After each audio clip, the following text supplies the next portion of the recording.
Every leader has their own style and their own way of leading, and I'm really excited about today's guest, one of the great educators in the world, Alberto Carvalho, the superintendent of the Miami-Dade County Public Schools, the fourth largest school district in the United States.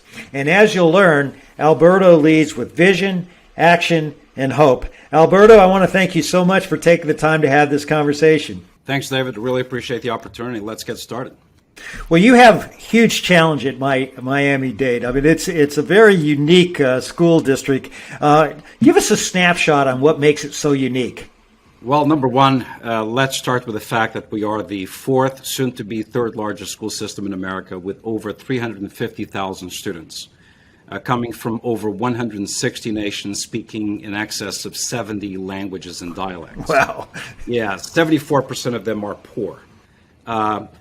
60,000 of them are English language learners, as recent immigrants, or they grew up with families that did not speak English at proficiency level. 11% of them with one or more disabilities. So you put all of that together, and most would say there's no way that this system could punch above its weight. There's no way that this system could exceed expectations. And the data at all levels, academic performance data, graduation data, post-secondary success data, show otherwise. So it is possible, even when you're in the face of impossible circumstances. And I think the key ingredient there is leadership and great teams that actually are composed of leaders themselves. You know, many people think that public education is one of the biggest, if not the biggest problem in our country. And you know, what's your perspective on that? I don't think so. You know, David, I actually feel that public education is the basic foundation of enabling democracy in America. 90% of kids in America today are educated in public schools. 90% of kids 100 years ago in America were educated in public schools. But people see the demise. They don't believe that. They see things going the other way. Right. Right. Do you or not? No. And there's good reason for that. I mean, they look at America's standing in terms of reading proficiency, math proficiency, science proficiency internationally. They see the stagnation of the NAEP performance, which is the gold standard of American assessment. I happen to be a sitting board member of NAEP, and you see that for the better part of 30 years, America as a whole has not moved. But that same data shows that actually the poorest districts, most urban districts in the country, have actually moved towards suburban America faster than suburban America has moved toward alignment with their international counterparts. So is there a need for reform? Absolutely. And for that to happen, I'll tell you one thing. It's not just a matter of trimming around the edges. We really need to look at the insanity of funding education on the basis of mandated seat time. We need to look at education beyond schools. We need to look at empowering tools that expand learning opportunity, utilizing best-in-class technology, connectivity, digital content. We need to emphasize more parental choice and student choice as a means of adding relevance, rigor, and relationship. We need to emphasize the soft skills that today's economy requires. We need to emphasize the need for bilingualism as a means of better training our kids. But to the extent that all we talk about is school governance and funding, we'll never get there. And that's the problem with American public education today. A lot of conversation about policy, a lot of conversation about governance, charter versus traditional, a lot of conversation about funding, but very little conversation about the elements that are direct inputs to children's academic outcomes. I'll tell you something else we need, Alberto. We need somebody like you to run for the President of the United States, you know? You got me fired up here, you know? Yeah. This has been so much fun. Thank you. And I want to have some more with the lightning round of Q&A. Okay. Are you ready for this? Okay. I'm ready. What 3 words best describe you? Tough, compassionate, smart. If you could be one person for a day besides yourself, who would it be and why? Wow. That's a tough one. You know, for one day, I'd love to be a virtuoso musician. not president. I'd love to play an instrument at a high level of proficiency because that's something I don't know how to do, and those people amaze me. So a great musician for one day. Let me be Drake for one day. Let me be Beethoven for one day. That would suit me just fine. Your biggest pet peeve? My biggest pet peeve is stupidity. Is associated with people knowing better and more than what they do through their words or their actions, which is also reflective of lack of courage, apathetic demeanor to life. How many languages are you fluent in? I'm fluent in 5 languages. I'm trying really hard to learn the 6th one, and that's Latin, because I really do want to learn to read some of the classics in the native language, but 5 languages. Tell us something about you that few people would know. I'm a very good paddleboarder, so I take to the waves and the water on a surfboard with paddle or no paddle. And I'll give you another one. I was once homeless, blocks away from the office where today I sit as superintendent. Oh, that's so awesome. Do you have any hidden talents? Aside from playing doorbells and the radio very well, I think I'm a good poet. I'm not a good musician, but I have my own hidden poetry that I read, that I write, and I've been writing for many years. And I think I'm a pretty good athlete. I was a wrestler and a star in my home country, but today more water sports than anything else. What's your most prized recognition you've received? I was going to say National and Urban Superintendent of the Year back to back, but the most prized recognition, I think, was being knighted by my home country of Portugal. Oh, excellent. Yeah, that to me was very meaningful, particularly considering my early existence in that country as a poor kid who never saw an opportunity, and to be knighted was very special, very, very special. Do your students have a nickname for you? Yes, I'm the weatherman. David, particularly the little kids, when I go into schools, because they see me on TV quite often, they think I'm the weatherman because I dress like the weatherman. Oh, that is fantastic. And, I want to now get into how you've really turned this system around, because you've certainly done that. You took over as superintendent in 2008, and you made the decision that you were going to reinvent the school system. What did reinvention mean to you? Well, when I became superintendent, we were facing 3 levels of bankruptcy. Number 1, a financial bankruptcy made worse by the Great Recession of 2008, 9, 10. Florida was the last state in and the last state out of that recession, and lacking a stable industry other than hospitality and farming, we were really hit hard. So our system, shortly after I became superintendent, lost about $2 billion of potential revenue. To make matters worse, as a result of some technical management deficiencies, that's a very polite way of saying people really screwed up. There was an overestimation of revenues and an under-recognition of liabilities, particularly around the healthcare program, which was overspending by as much as $73 million. And that just added more to the financial bankruptcy level that we were facing. Secondly, we were facing an academic bankruptcy, defined by a graduation rate that was as low as 53%, but some high schools with a graduation rate as low as 36%. 9 schools under a threat of shutdown by the state of Florida for performance, for proficiency reading levels in mathematics were at 10 or less percent. And dozens of F-rated schools and D-rated schools. The third level of bankruptcy is what I call moral and ethical management bankruptcy, which is when your core function is compromised side by side with the finances that fuel your core function. Then the leadership is bankrupt and the governance system is bankrupt. And for me, incredible challenge, but quite frankly, was a diamond of an opportunity, because things were so bad, anything we would do We could blame it on the economy. We could blame it on circumstances around us outside of our control. So never allow a crisis to go to waste. Look for the opportunities that it actually leverages.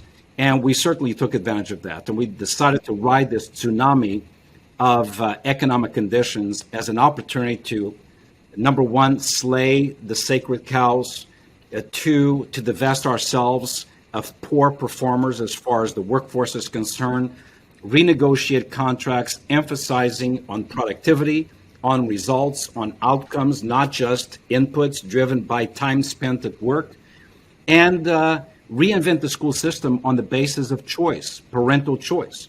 So we went from a school system that basically offered a one-size-fits-all to one that prizes one-size-fits-none with 1,000 parental choices.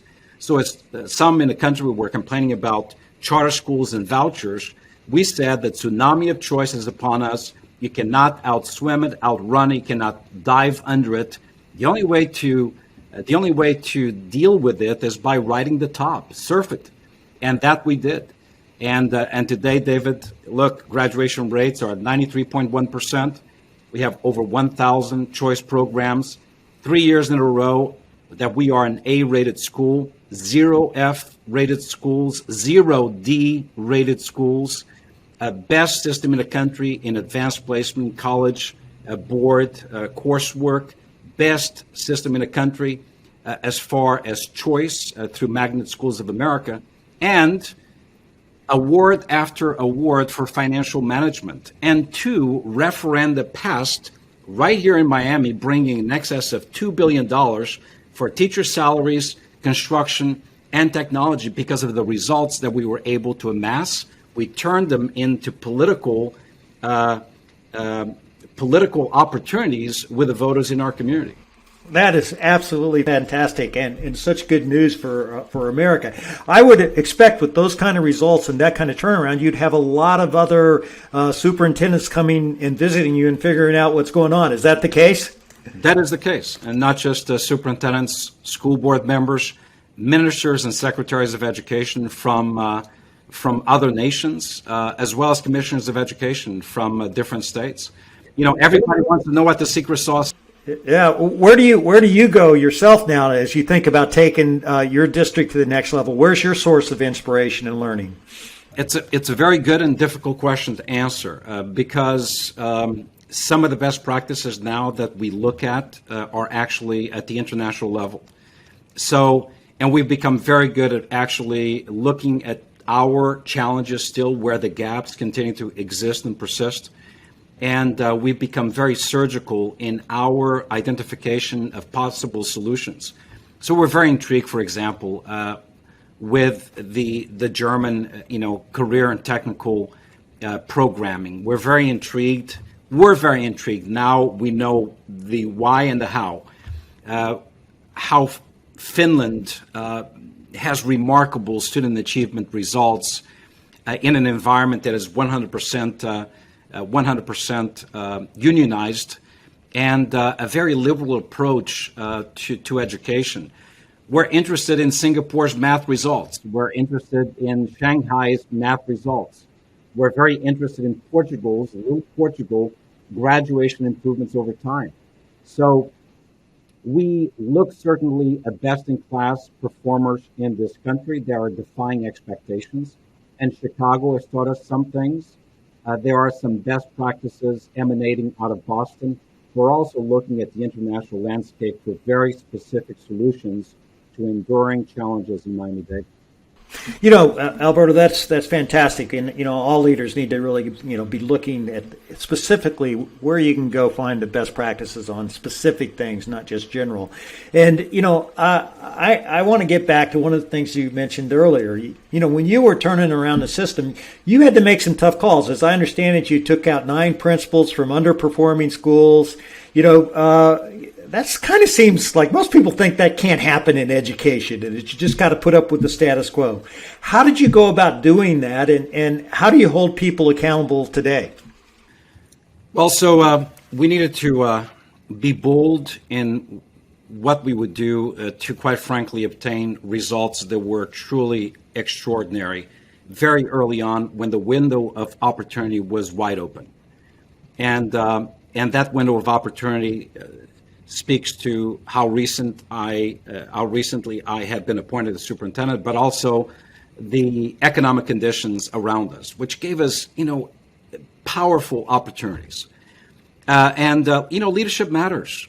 Leadership matters. There are only about 5 things that really are important in education. And, whether little Tyrone, Maria, Richard are able to read and compute is no longer a skill set deficiency. We know exactly what it takes. It's a will set conundrum.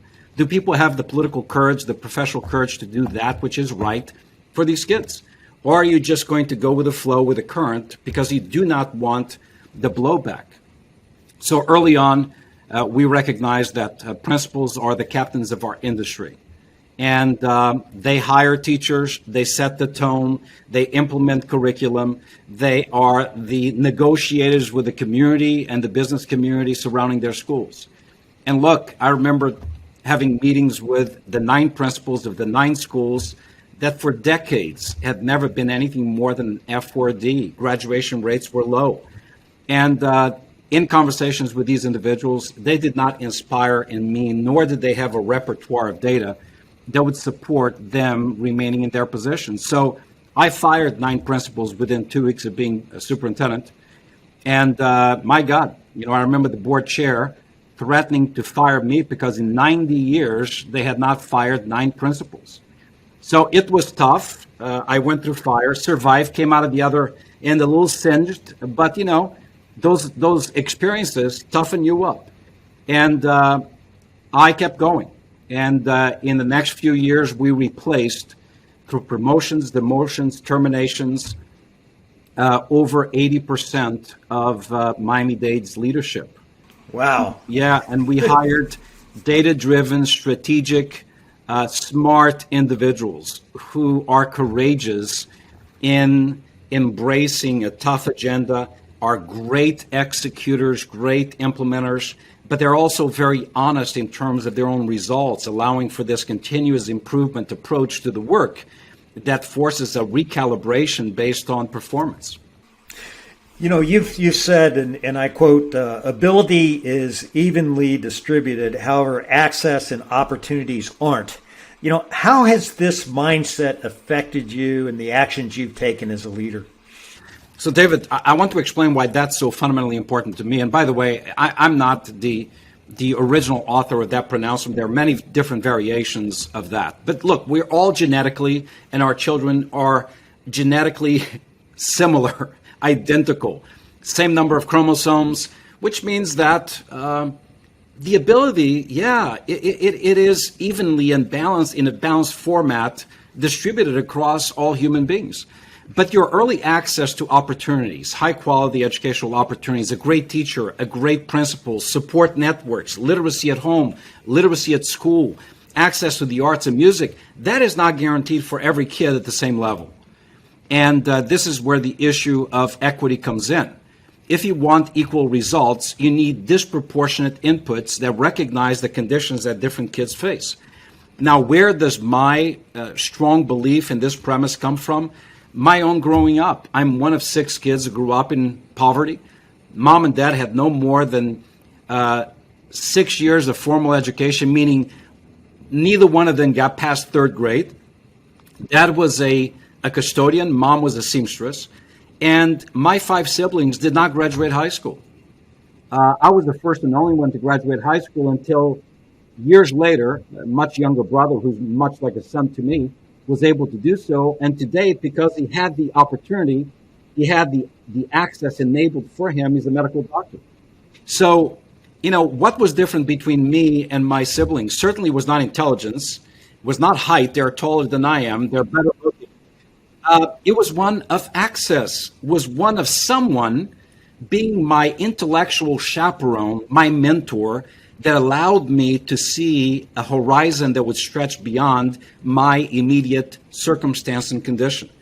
And so that is exactly what we do in Miami-Dade for every kid, is the power of recognizing the potential beyond your current circumstance must be taught, must be demonstrated. And that influences so much of everything we do in Miami. Oh, that's great. You know, Alberto, so much has changed the past couple of years. And what did you learn about your own personal leadership as you managed through COVID and continue to do so? So, I have a facilitative leadership sort of approach with my team. I believe immensely in Abe Lincoln's team of rivals approach.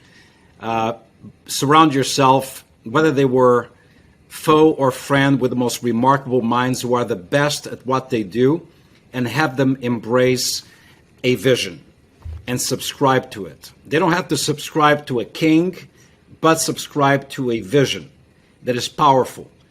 And that's what we've done over the past 14 years. COVID did change things because the protocols, the reality, the systems that we had in place were not adaptable to the conditions that we were facing. So all of a sudden, time and space became irrelevant, right? So space schools, we could not go into them. Time, all of a sudden, if kids are not in school in a physical space that's driven by transportation systems that need to get them to school at a certain time, they're not driven by the factory model of education, whistle to whistle, right? Interrupted by annoying as hell bells every hour. If you take those pressures away, then time becomes much more flexible, particularly as you're relying on digital content and people doing work from sites independently of schools. And that became a stress point at the beginning as we all pivoted to distance learning and virtual learning, forced us to embrace new approaches to food distribution, considering the reliance of kids on the food at school, forced us to be much more nimble in terms of providing connectivity and device empowerment so that kids could connect with their teachers, made us much more nimble in terms of developing systems of engaging parents and in the process helping parents navigate their own children's education.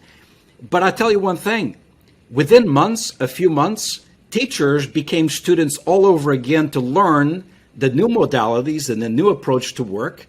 3 months after that, they are experts today. And if we had simply provided professional development incentives and conference attending, it would have taken years to get them to the skill set that they are at today. So sometimes, as I said, a massive, chaotic, tectonic disruption forces people, if they are led by science, by fact, by determined leadership that is at the same time compassionate, forces people to gravitate to a better state of mind. And I think we saw that in Miami-Dade, certainly, and other districts. So, yeah, COVID-19 really challenged our leadership, our systems, and I think we're better for it. Now, you're better for it now, but it was rough going for sure. And, a lot of people, particularly in schools, districts that aren't like yours, think this has been a lost year of education. What do you think? So there are two sides to that coin. On one hand, we have to recognize the powerful, debilitating, unfinished learning, the academic regression that preceded last summer. But then with the summer when we always experience some degree of academic regression, that turned into a compound effect, where particularly fragile communities disproportionately were more impacted. So poor kids, students with disabilities, English language learners. We have seen across the country and in Miami-Dade a tremendous academic loss.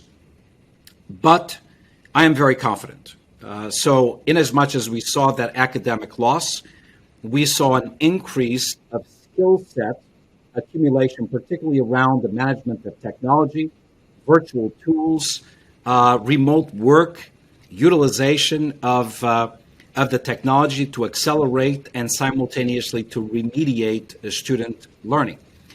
It is now empowered with those new skill sets that I believe the incline of acceleration of each student towards their full potential will be seen. I guarantee you, most of the country will experience either a U or a K post-COVID academic recovery. K meaning everybody fell hard during the COVID pandemic. Kids who are empowered will move up very quickly, and kids who are not empowered will continue to fall. K. U, it was a progressive slow descent, but now there will be a progressive incline of performance. We're going to be a V district. You know, we fell hard, but we have the potential, the tools, the know-how to recover very, very fast. And I think that, yes, we need to recognize the academic regression that we've seen, but we also need to recognize that the recovery should not be predicted as being slow. The recovery can be, in fact, fast. After all, David, my leadership style is one that is actually based on the Toyota way. You plan meticulously for as long as you need. You develop an implementation schedule, but then you swiftly declare the rationale and swiftly deploy resources and conquer the territory. You know, I've never gotten on an airplane where the pilot says, folks, we're going to try something new today. We're going to take off slowly. No. You know, you have good engineering, you have good training, you have a good pilot. You take to the runway, take off fast, lest you be impacted by the gravitational pull of the status quo. And that's something that cannot happen here. You are an absolute bureaucracy buster, it sounds like.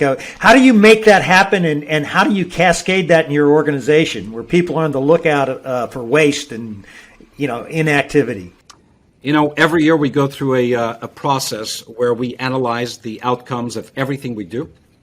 And that means self-driven initiatives, but as well as private sector partnerships and contracts. We actually develop coefficients of efficiency. So what's the efficacy of the implementation of any one program, any one system, or input? And one thing that I think we're courageous about is actually allowing this percolation, then downward flow of the methodology that we expect will be followed by managers, supervisors, and the workforce at all levels, which is to recognize that, look, regardless of the best of intention behind an investment, if the outcome is not there, two things will happen. Either you cease that investment or you modify the implementation. And I think that we've spent quite a bit of time training mid-level management and high-level management on that practice. And then it's a matter of, training the teacher, training the workforce on how to implement that philosophy and that leadership approach. Secondly is, I think it's reserved at my level to really slay the high-level opposition to good management, good leadership. And I try to do that for my team. Third is create conditions that in a very honest way reward those who embrace this vision-driven, results-driven approach, while simultaneously, in a compassionate but determined way, identify those who don't and put them on a track that leads to two different destinations.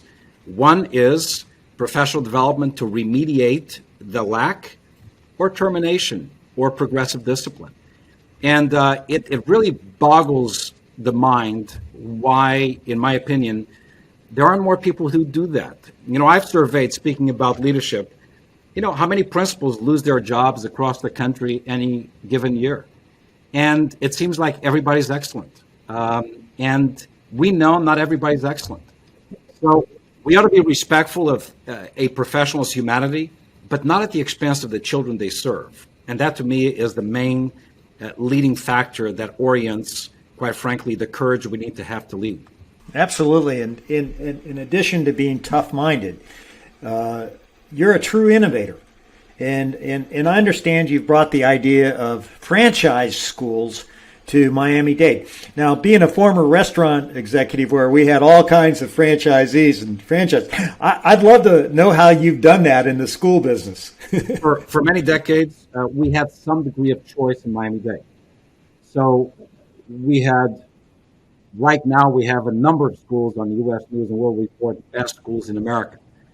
But we always had a couple. The problem was that there were only a couple of schools in some of the most inaccessible areas of Miami-Dade. So the issue of access, equitable access, was made very difficult, just on a basis of distance. You know, our county, our district is 70 miles long, north-south, 35 miles wide, east-west. So unless you want to put kids on buses to go to some of these premier schools for 2 hours a day, they're never going to go. So I'll give you one example. We have this Maritime Academy of Science and Technology, MAST Academy, on Key Biscayne, probably the best view any school has of America. It has Biscayne Bay on one side and the Atlantic Ocean on the other side. You see the beach, palm trees. I mean, terrific school, great curriculum and choice programming, high quality, nearly 100% graduation year after year. The question is, shouldn't every kid have the opportunity to go to a school like that? The problem is access to the school. So that was the very first school we franchised.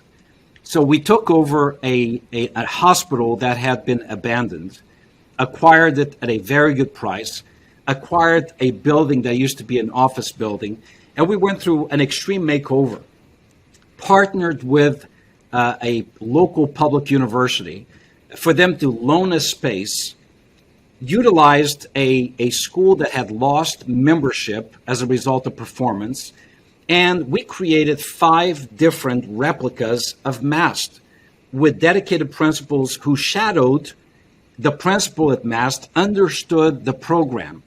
And overnight, we created 5 MASTs throughout the community with the same brand recognition, with the same promise of performance, with the same philosophy, with slight differences in terms of the curricular choice.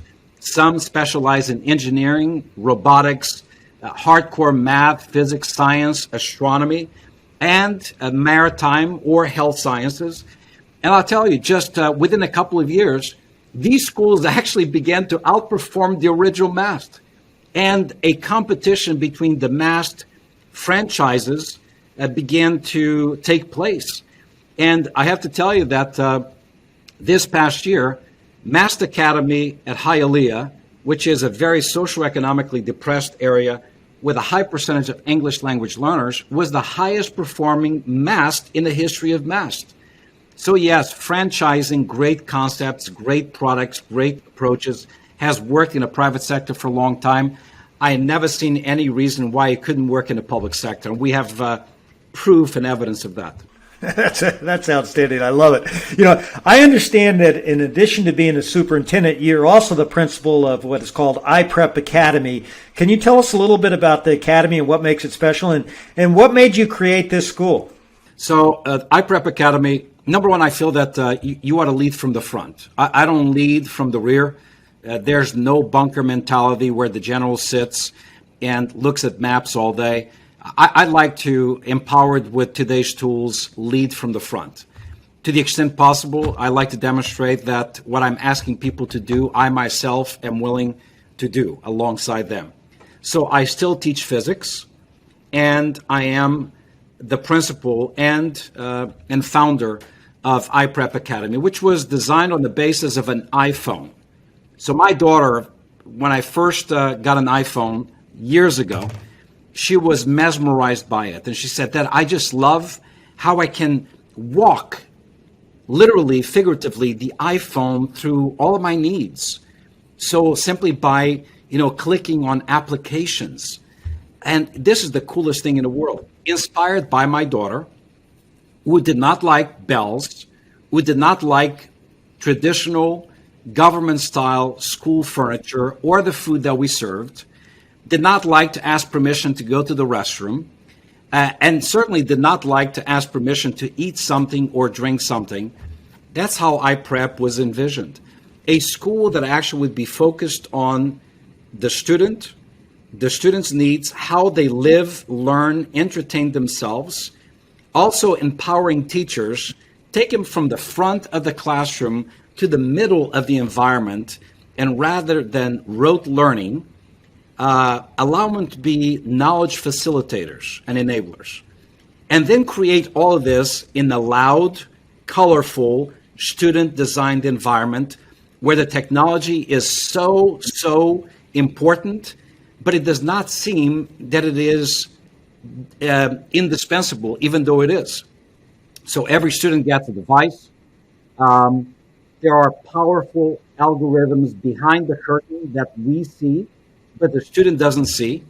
And the process is one that meets students where they are and takes them to where they need to be in a very individualized, personalized way.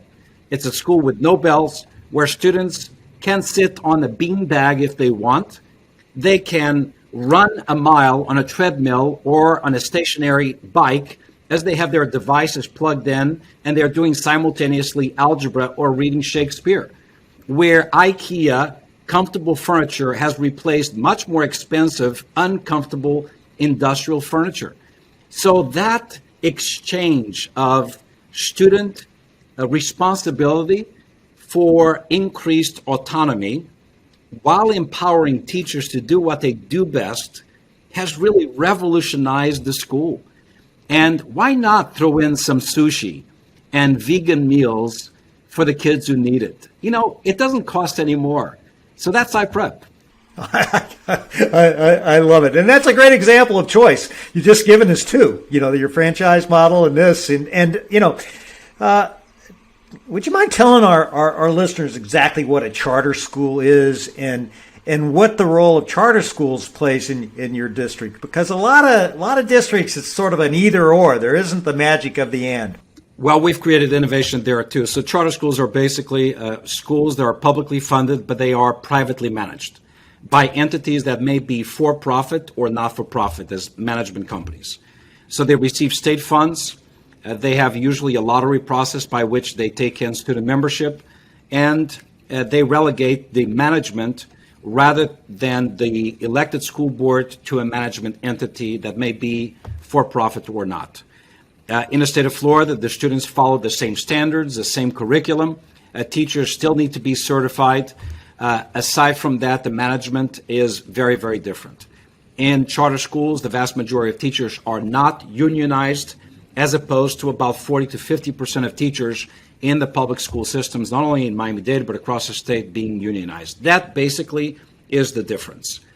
Academic performance wise, there isn't in Miami-Dade a great deal of difference between charters and non-charters. And that's a testament to the competitive nature that the charter movement has inspired and instilled in our school system. As I said, we did not bemoan, we did not go into the corner and just cry over the fact that charter schools were coming, because we knew they would come. What we did do is that we put choice on steroids. And if we said, if choice is what parents want, we're going to reinvent ourselves into the best providers of choice, period, with a greater repertoire of choice, with better quality and better results. But David, we also did the unthinkable that put the National Teachers Union and the charter movement folks against me simultaneously, which was, if everybody is opening charter schools, guess what? We're going to open district-managed charter schools as a hybrid model of education that has a foothold on both sides. And everybody, typically teachers unions do not agree with charter management entities. On this one, these highly polarized, different ends of the spectrum were in agreement, which told me that I was doing absolutely the right thing. So charters have provided competition. They have dramatically expanded choice. And I have not seen Miami-Dade suffer in performance as a result of that. With that said, we do fight for equal accountability requirements, which sometimes is unequal. But I'm not going to allow that to dominate the conversation as it has dominated the conversation in other parts of the country. You know, you have a great relationship, as I understand it, with the teachers union in Miami-Dade. You know, what makes that relationship work? What advice do you give to people in terms of working with unions? So obviously, number one, we do, not just with the teachers union, but with the 7 unions that represent the workforce. And right now, we are probably the only system in the country that will begin the school year with every employee under contract yet again. And that's a function of 2 things. Number one, respectful, reasonable interactions, no surprises ever, intense, ongoing conversations, a full embracing of strategic goals, a vision, a mission, and specific metrics that must be owned by our workforce alongside us. And because it is owned by the workforce, it must be owned also by the leadership of the workforce. But equally important is the fact that we value certain elements for our workforce, including healthcare. So we have divested ourselves of for-profit interference with the healthcare needs of our employees. We are our own insurance company. We manage a self-insured platform, but the claims are administered by a private sector entity, which means we know the health of our employees. We manage the claims. That puts us in a position of controlling costs while still offering a free healthcare program for our employees. In addition to that, as I said earlier, the fact that we have had best-in-class results have allowed us to go back to our community and ask for additional support, whether it's for technology, for safety and security, for teacher salaries, or school construction. The teacher salary issue has gone a long way. I mean, we passed a $1 billion referendum that allowed us to reinvent the contract with the teachers and really put compensation models in place that value productivity, results, but also acknowledge the commitment. And that put us in a position with unionized labor that is very unlike anything else that I've seen in the country. So I don't surprise the presidents of the unions. They don't surprise me. We engage in thoughtful conversations that always begin and end with student achievement. And if you do that, it is easy to rally support around those imperatives. And having the community support it as well, is not a bad thing. So we're in a different place than most districts in the country. You know, I love to get into how people make decisions, how leaders like yourself think things through. And I've seen you on television a lot, Alberto, lately. And I know, given the Delta variant, wearing masks has been an especially hot issue in the United States in terms of wearing masks in schools, and in particular in Florida. Where did you end up, and why? Well, on the issue of masks in schools, obviously, and I think again, it's a strong facet to leadership. Be data informed. Use your analytical power that is fueled by strong data inputs that originate from real experts in field.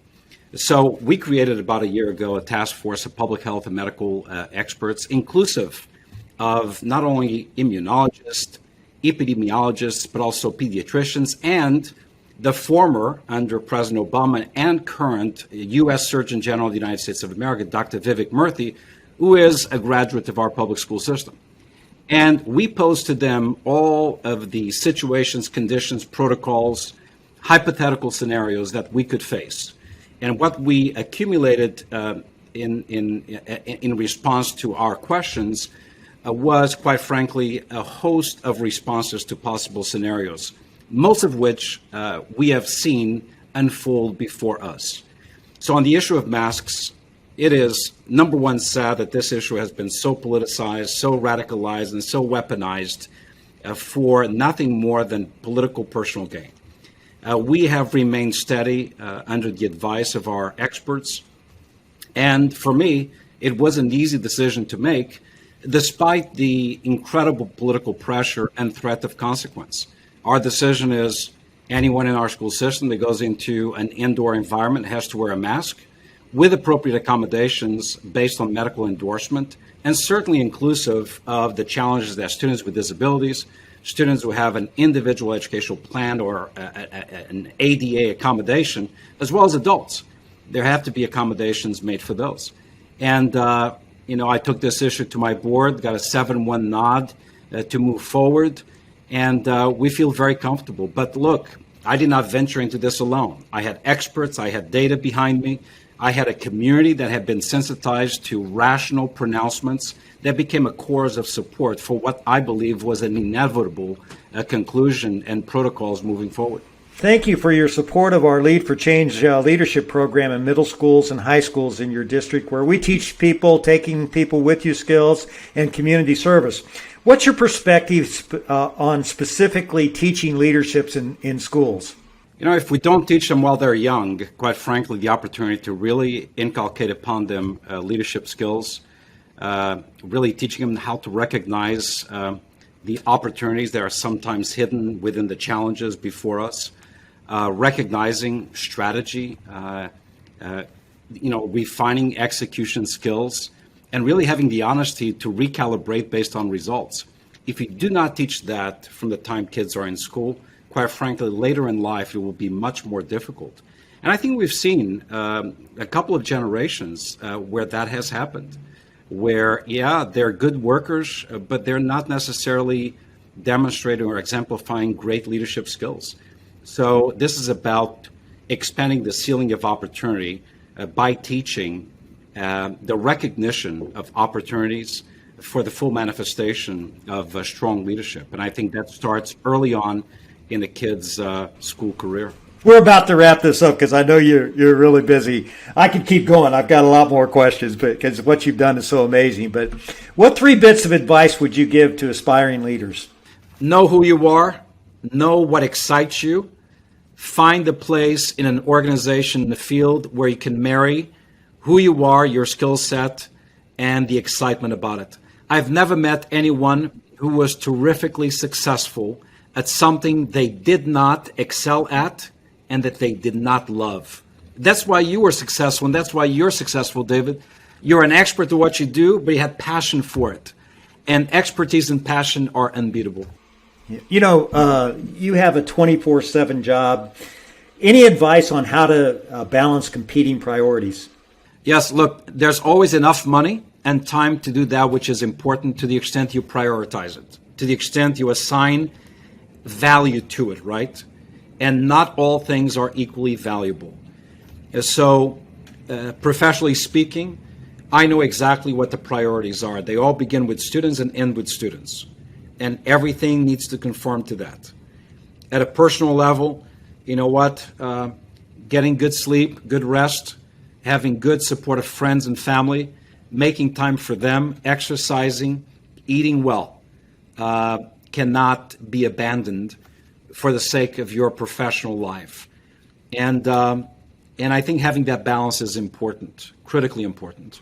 I have to ask you, when did the light bulb go off for you that you said, I'm going to be an educator? Was there a magic time when that just happened and it just hit you straight and you said, I got to do this? Yeah. So, I'm not a trained educator by, through my college years. I have a degree in biological and biomedical sciences. I was going to be a medical doctor, maybe a PhD, MD. But gross anatomy was more gross than anything else. So until I decided what I would do, I said, I'm going to teach. So I started teaching college physics, chemistry, calculus, statistics.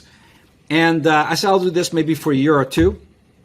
And I got hooked. I got hooked at 2 levels. I loved the kids, and I was absolutely disturbed by some of the conditions and inflexibility associated with systems. And within my second year of teaching, I said, I'm going to be superintendent because I know how to change my classroom environment. And that has inspired me to change everyone's classroom environment for the benefit of kids. And Alberto, I understand that, you're obviously highly recruited. The New York School District came after you and you turned them down and you've decided to stay at Miami-Dade. Why is that? I announced not that long ago that I've been superintendent of Miami-Dade for 14 years, and this is the one and only superintendency that I will have. Yes, I accepted for a brief period of time the chancellor's position in New York City until this community really taught me a lesson.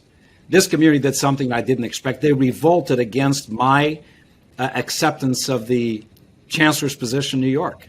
I've never felt anything like that. The community saying, please don't leave us. We want you here. We need you here. You are breaking your promise to us. And that weighed heavily on me. And I'm glad I stayed because, my God, I would not have seen this district eliminating all F schools. I would not have seen this district being rated A for multiple years in a row. I would not have seen us pass a second referendum to honor teachers through adequate compensation.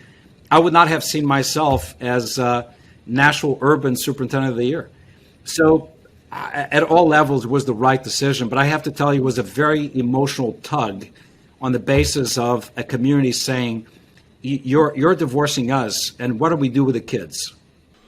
You know, Alberto, I was looking forward to doing this podcast and having this conversation with you, and I just can't wait for people to hear this, because I think you give us all hope of what's possible in our country and what we can do with public education. And I'm sure Miami-Dade is very happy you stayed. I just wish we could bottle you up and put you in every city in our country, because we'd end up with something better. And I do hope you run for political office someday. And when you do, let me know. I want to be your campaign manager. Thank you, David. It's always a pleasure chatting with you. Thank you for the vision and leadership empowerment that you bring to all of us.